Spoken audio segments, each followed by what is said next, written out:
biting until the end. The sharks or this movie? Let's find out.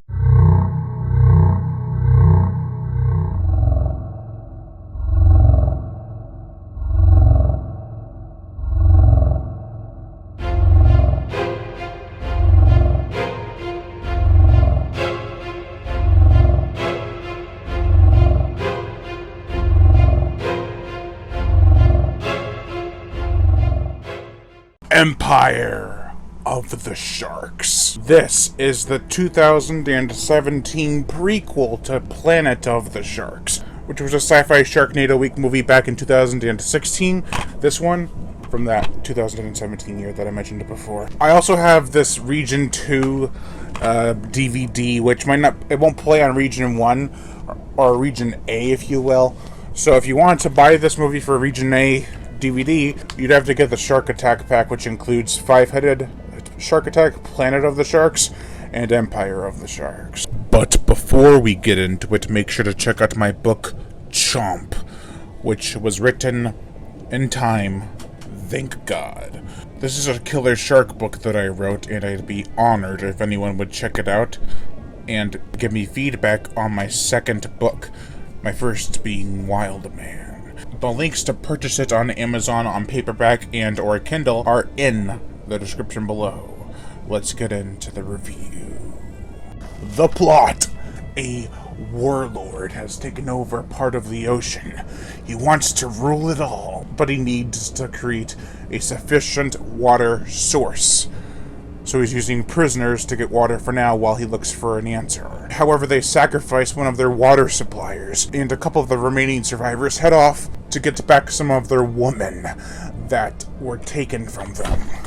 God, they need some help, though. So hiring some pirates ought to be good. Also, one of the women captured has a strange mystical power. She can control sharks without the need of a device like the bad guys have. That's a really big plot for such a short movie. Magic, warlords, and an empire to invade. That's quite the action-packed story. Does it deliver, though? It meets us halfway. First off, the cover, while they were intending to shoot something like this, doesn't actually happen in the movie, and that would have been awesome. It's a shame it wasn't in the movie. And within the movie, we have some fun action, but the characters are only passable to an extent. Ian Fang, or Ian Fang, however you want to say it. I'm trying to say it like Scrim does in the movie. Played by John Savage, who was in Carnosaur 2, by the way, in 1995. Is the emperor of the little shanty town thing he has going. He's trying to become the warlord of the sea. The ruler, if you will. And he's kind of poorly acted. I love John Savage in Carnosaur 2, but here, he has a monotone. He tries to have some angry-sounding lines, but they don't work. His character kind of has this backstory where he was there when the flood started to come, or his father was at least, and, he tried to get up to the top of the hill, but only the powerful could stay up there, so they knocked all the other ones off the top of the hill, or something like that, and he survived a massacre from the sharks. It is really like Quint's speech from Jaws. Timur, played by Jack Armstrong, is weak. I mean, he's always trying to fight the bad guys, but he does this by getting his butt whooped. He's a pansy. I mean, he means well, and his acting isn't terrible, but it is at some points. Suyon, or Sion, played by Thandi Sabay from Six-Headed Shark Attack, is kind of there. Like, she doesn't really serve a purpose for being there. She doesn't do anything out of the group. She's just someone who went along with Timur to go see if they could try to overthrow the village or get back the people by themselves. The only reason I can think she's in there is to save his butt when he is trying to swim back to the mini-sub. Like, maybe they could have had it parked outside and excluded her character altogether. I don't know. But she's not a terrible actress. It's just, she's kind of useless in this movie. Willow, played by Ashley D. Lane, is the best actress in the movie, I think. She doesn't even have that many lines. Just her performance with her face and everything alone is enough, and it really works.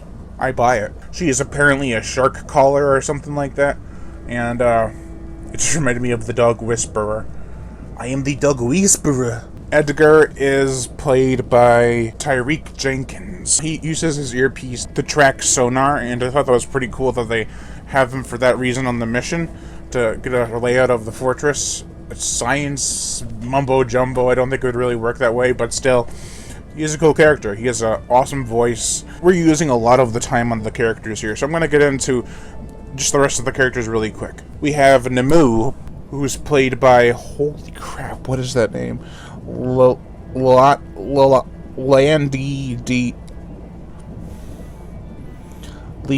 Durant. She can hold her breath for a long time. Toby, who is played by Tapua Masovi, who was in Six-Headed Shark Attack, is the explosive bomb maker. Captain Anna Aldrin, played by Camilla Waldman, is the captain of the boat. And finally, for this list, we have Mason Scrim, played by Jonathan Penier. I love his acting. It's just so ridiculous. His accent is so out there. It's like he's trying to be English yet African. I don't know if he's really African, but it's funny.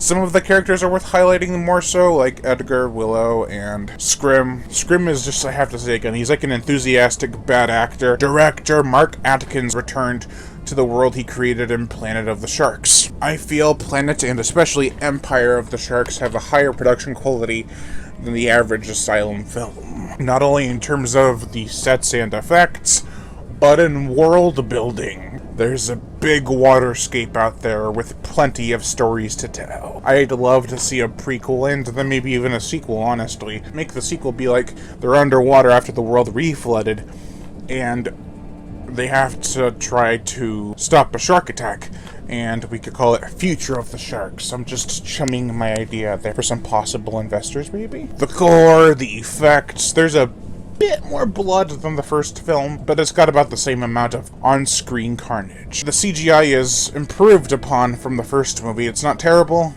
it's not great, but I love that they included a goblin shark. The motion picture soundtrack, it's a bit less operatic than the first one, but it still has some intense themes. Heather Schmidt does a serviceable job with the material she's given. This is a worthy addition to the world that belongs to the Planet of the Sharks. I don't know which one I like more, the first or the prequel, but I feel the first one has more memorable scenes, so that might just give it its edge. Still, check out both of these films. They're a lot of fun. While they are low tier and ridiculous, the quality speaks for itself. Overall, I give Empire of the Sharks a 1.5 out of 5. So close to a 2. Not as close as Planet of the Sharks, but still pretty close. Thank you all for watching, and I am Brian Gatto, the Horror Show host. Make sure to like, comment on, as well as share this video.